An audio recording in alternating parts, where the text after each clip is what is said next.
Hello, this is Veronica from Once Upon a Homeschooler, and I'm here today just to do a really quick video review of Our Star Spangled Story from Notgrass. I did purchase the kit. I think it was $85, plus one extra book for a second child. And I'm just going to walk you through it really quick. The first book we have here is Our Star Spangled Story, Part 1. A textbook here, and just a regular textbook. And then Our Star Spangled Story, Part 2. And starting here with this, they have a map of America in 1492. And then the table of contents. This does have 45 lessons in the first book and 45 in the second book for a total of 90 lessons. You can do it 3 lessons per week or 1 lesson per day, however you choose. If you do 3 lessons per week, that'll take you about 30 weeks. And then if you do 1 lesson a day, that'll take you about half a year if you go by the standard 180. Anyways, I just wanted to give you a look at that. There are three lessons per unit. And then there's a letter to the student and a letter to the parent. And then it tells you a little bit about the books and how to use them. The first book that it has here in the kit, besides these two, are the Star Spangled Rhythm and Rhymes. This is a book of songs. Then it has the Star Spangled Timeline, which is probably my very favorite book in the entire kit. And it has the Star Spangled Student Workbook. This is, I purchased 2 of these because I have 2 students this year doing it. The second workbook was $9, and this is to be written and colored in. So you will want a second one for the second student probably. And then the last one here is Our Star Spangled Story, Answer Key, and Literature Guide. So back to this book over here, because I will walk you through all of those in just a little bit. It just gives you a little bit more information about all of those things. Supplies is mostly going to be colored pencils and pencils. And then basically a walkthrough of what you could do if you wanted to do a 5-day week with the projects on the days in between. And then I'm just going to dive right here into the first lesson, Unit 1. I want to walk you through the first 3 lessons actually. The first people come to America.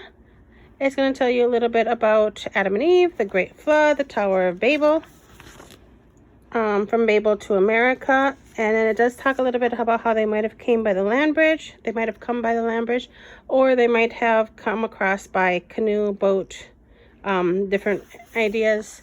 It doesn't really give you a timeline for when this could have happened. So if you believe in a young Earth creationism or old Earth creationism, it doesn't matter. People of the Western Hemisphere, the Vikings, and then a look at the world from above the North Pole. So the North Pole will be right around here in the middle of the Arctic Ocean. There's Greenland, Iceland, Norway, and so on. And then there is a Bible verse at the end of every lesson. And then at the end of that, there are lesson activities already planned out for you, so you don't even have to think about what to do. The first one, look at America in 1492 map on the inside front cover of this book, which will be this map right here. Number 2, Rhythms and Rhymes, Enjoy Coyote Song on page 1. So let me just switch hands here because that one was almost falling. Turn to page 1 in this book, and we're going to have Coyote Song. We're going to listen to the song online, and then there's a little bit of information about it. Next, we will have Student Workbook, complete the lesson 1 page. So, lesson 1 page says, draw people from different countries, include people of various ages, or write a paragraph about things that are the same and things that are different for people who live in different parts of the world. Then it says Literature for Units 1 through 4, Benjamin West and His Cat Grimalkin.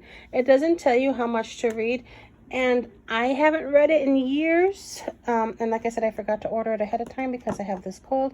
And when I look here in the book, it doesn't really, in the literature guide, it doesn't tell me hardly anything about how to schedule it. But if I remember correctly, it's roughly 10 chapters long. Here's the thing, it just tells us that we're going to do it here, and then here's the questions, but it doesn't really give us a schedule. So it's going to be roughly a chapter a day. And I kind of wish I had scheduled it a little bit better, but it is what it is. And then they have the review questions. So we're going to ask these 3 questions to our student. Hands-on history ideas. Pretend you're moving away from the Tower of Babel. How far will you travel? What will you look for in your new home? And what do you need to take with you? And then use building blocks to build Noah's Ark or a Viking ship. See page 7. And then on page 7, it just has a picture of a Viking ship, which I'm guessing is for inspiration. And that's it for lesson 1. So to do all of that, I would guess it's going to take you maybe 10 minutes to read this chapter and discuss the questions, another 5 minutes to work on the workbook page, and then maybe 10 to 15 minutes tops on the read aloud. At home in Acoma Puebla is lesson 2, and it's going to tell you about Chaco Canyon, cliff villages. See how I love the pictures? I don't know if you can see the pictures and the photography, but it's very beautiful, and the pages are very soft and smooth. On top of Acoma Rock, in the valley below, life on the mesa, and then Acoma pottery, Puebloan pottery, and then our Bible verse at the end. Then we're going to do our lesson activities. All around the USA map at the end of this book, following the credits, find Acoma. So if I turn to the end of the book,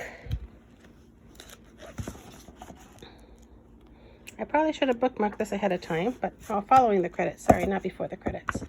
I probably should have bookmarked this ahead of time. I need to get a stand for my camera, or for my phone, so I can do this quickly. But right here on this page here is Acoma. So you're going to find them on the map and talk about where they are. And then student workbook, complete the lesson 2 page. They can do this while you're reading if they want to. It is just going to be this page here. They are going to color the pottery. And then we're going to read some more out of the book. Here are 3 more questions to talk about. And then for the hands-on history ideas, see the unit project instructions on page 22. So that will be this page, and it is basically to make your own pottery. It looks like they're using a tape of salt though there. So you will need to look at these projects ahead of time and just kind of see which supplies you will need that aren't listed anywhere in the book. And then for the 3rd lesson here, which I'm just going to show you really quick, Columbus, Cabot, and Coronado in America. And it's going to start out talking about Columbus, talking about John Cabot, and then missionaries, settlers, and conquistadors, and Coronado de Mendoza. We're going to end with the Bible verse, and then we have our lesson activities, which are going to be rhythms and rhymes. Enjoy green, grow the Russia's O on pages 2 to 3.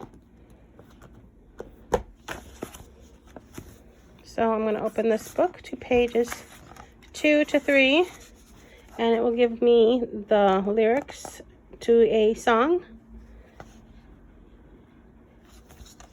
That will be a sailing song that they would have sang maybe on some of those voyages. Timeline. Look at pages 2 and 3. This is, I just love this book. I don't know why. I couldn't tell you. It's just the pictures, the way it's laid out. But the timeline book is kind of a longer book. I kind of want to turn it sideways so you can see how long it is. And this will be pages 2 to 3. So to zoom in on it here, these don't have any dates. So God created the world is undated. God saved Noah and his family from the flood. People spread out from Babel, speaking different languages, and then people come to America. And then around the year 1000, we can start with dates. So we have Leif Erikson, and then the Puebloans moved to Acoma Rock. Columbus, Cabot, Juan Ponce de Leon, Jacques Cartier, Hernando de Soto, and then Coronado. And I just love this one. As we go into this book a little more, it will tell you also when different states joined the Union and stuff like that. So I really appreciate this book. I don't know. I just really like the way that's laid out. Then we have the review questions. Oh, sorry. Then we have read some more from our book. The review questions.